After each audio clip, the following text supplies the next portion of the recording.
이 시간은 여러분들 그 개인회생 절차 진행하실 때 주식 도박, 낭비 사치, 스포츠 토토. 저는 이 주제만 다루면 뭐라 할까 그냥 여러분들한테 나이가 어리지만 저보다 이렇게 영상을 보시는 분들 저보다 나이가 좀 많으신 분들이 많으실 거예요. 근데 이게 진짜 안 좋은 거거든요. 물론 이제 하시는 분들도 안 좋은 걸 알면서도 하시죠. 근데 이게 굉장히 사회적 문제가 되고 개인회생 절차에서도 문제가 되기 때문에 이 주제, 이제 오늘 이 주식 도박, 낭비, 스포츠 토토 뭐 이런 거로 인한 채무가 있을 경우 개인회생에 얼마까지 변제율이라는 건 원금의 몇 퍼센트를 갚는다는 겁니다.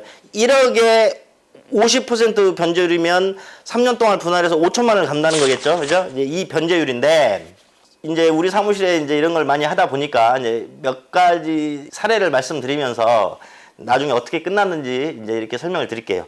우선 이런 것들 주식 도박 낭비 사치 스포츠 토토 등등등 과도한 이익 배당 같은 거에 대한 거로 인해서 투자를 하셔가지고 채무가 많이 지신 분들은 개인 파산 안 됩니다.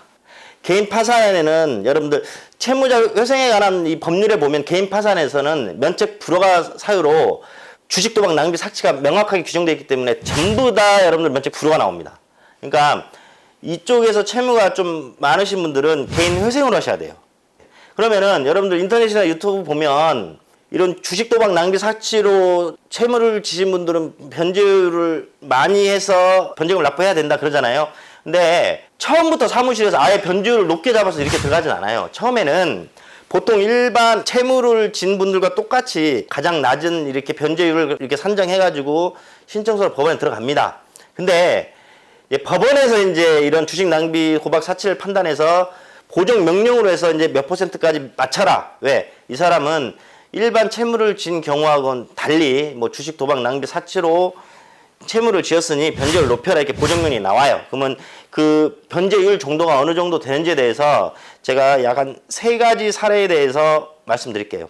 변제율 자체가 법에 몇 퍼센트 해라 이런 건 없어요. 이거는 그 반드시 어떤 기준이 있는 게 아니고 개인회생위원님이나 판사님의 주관적인 결정이시거든요. 자, 이제 사례를 말씀드리겠습니다. 얼마 전에 인가까지 받으신 분이 50대 초반의 남자분이셨어요. 이제 전체 채무가 한 2억 원 정도 있으셨고 거기에 주식으로 1억 3천만 원을 투자하셔가지고 1억 3천만 원의 주식으로 인한 채무가 발생했어요. 근데 이제 현재 생활이 좀 굉장히 힘들었고 80대 노모를 직접 집에서 모시고 사신 분이었거든요. 그래가지고 저희들이 신청서의 변제율을 최대한 낮춰가지고 41%의 법원에 신청을 들어갔습니다. 그런데 고정명령이 안 나오고 이분은 그냥 인가가 나셨어요. 주식으로 했어도 그냥 이렇게 인가가 나셨어요. 근데 거의 같은 케이스인데 또 어떤 케이스가 있었냐면 이분도 50대 후반의 남자분이셨는데 전체 채무가 한 3억 8천만 원 정도가 됐는데 이런 주식 뭐 도박으로 해가지고 채무가 한 3억 정도가 발생하셨고요. 이분도 나이 드신 노모가 계셨고 그 노모가 요양원에 계셨는데 매달 그 어머니 요양 비용 이체 내역까지 다 있으셨어요. 그 다음에 병원비도 매달 납부하셨거든요. 그래서 우리가 처음에 35%의 변제율을 가지고 법원에 신청서를 들어갔습니다. 옳거니 법원에서는 80%의 변제율을 맞추러 보정명령이 내려왔어요. 그러면 항상 제가 드릴 말씀 그 말 그대로 80% 우리가 넣냐 안 넣죠.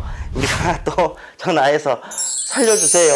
어쩔 수 없습니다. 이렇게 변제율 높이시면 이제 그 요양원에 계시는 노모에 대한 이 병원비도 이제 지급이 힘든 상황이 됩니다. 살려주세요, 살려주세요. 막 이렇게 애원했죠. 그랬더니 나중에 55%로 인가가 났습니다. 그리고 또 한 가지요.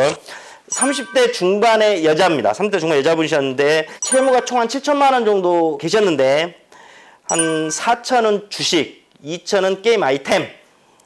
그래서 우리가 이제 또 신청서를 해서 변제율을 가장 낮게 해서 40%로 변제율이 들어갔어요. 40% 변제율 들어갔더니 이분은 주식 게임 아이템 아주 쌍두마차였죠. 법원에서 변제율 80% 보정령 딱 우리는 이랬죠. 30대 중반의 여자분이시고 이혼해서 혼자 거주하시는데 아이를 키우고 있었거든요. 그러니까 이 아이를 키우는 엄마한테 이 정도 변제율은 너무 과도합니다. 판사님 한 번만 봐주세요 하고 이렇게 했었죠.